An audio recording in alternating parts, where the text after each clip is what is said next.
In the summer of 1941, the Eastern Front stretched across thousands of miles. A Soviet commander faced the advancing German army, holding a massive advantage.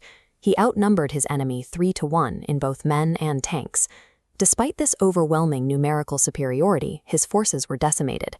In just 3 months, this commander oversaw the loss of 1.5 million men, the largest single military defeat in recorded history.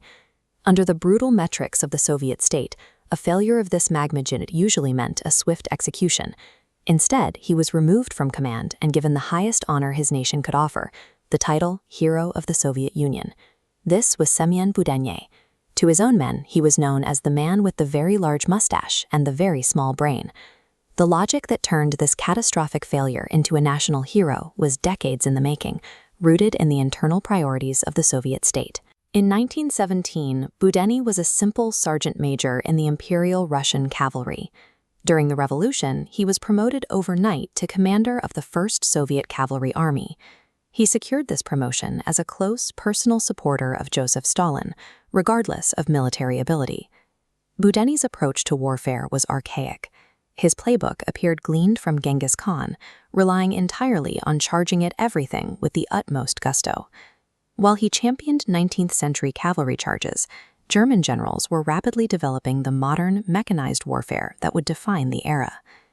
Budenny's lack of seriousness was evident during his time as Deputy Commissioner for Defense, notably during a 1940 inspection party in Bessarabia.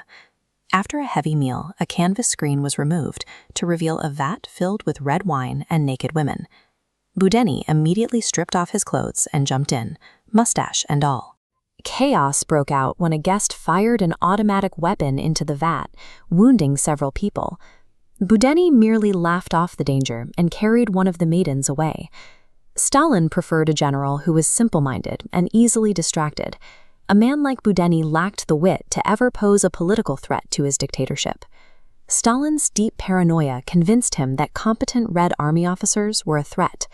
To secure his position, he launched a systematic purge. The toll was absolute. Stalin eliminated 3 marshals, 13 army commanders, and 400 senior generals. This created a massive intelligence vacuum at the top. Among the handful of survivors, sitting alone atop the fractured hierarchy, was Semyon Budenny.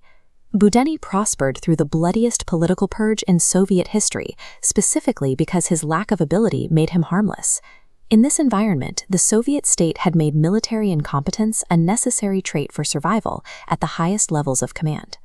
This is how, in 1941, the 58-year-old Budenny found himself commanding the Russian defenses in Ukraine and Bessarabia.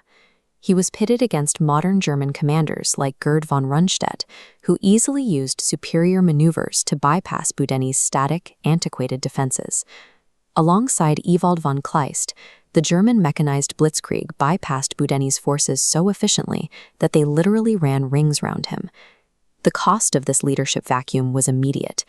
Between July and September 1941, Budenny's incompetence cost the Russians 1.5 million men. Even when he was eventually removed from command, he was awarded his final medal. It served as a monument to Stalin's loyalty to his friends over the safety of his soldiers. Totalitarian regimes will sacrifice millions of their own citizens to ensure the absolute control of the leader.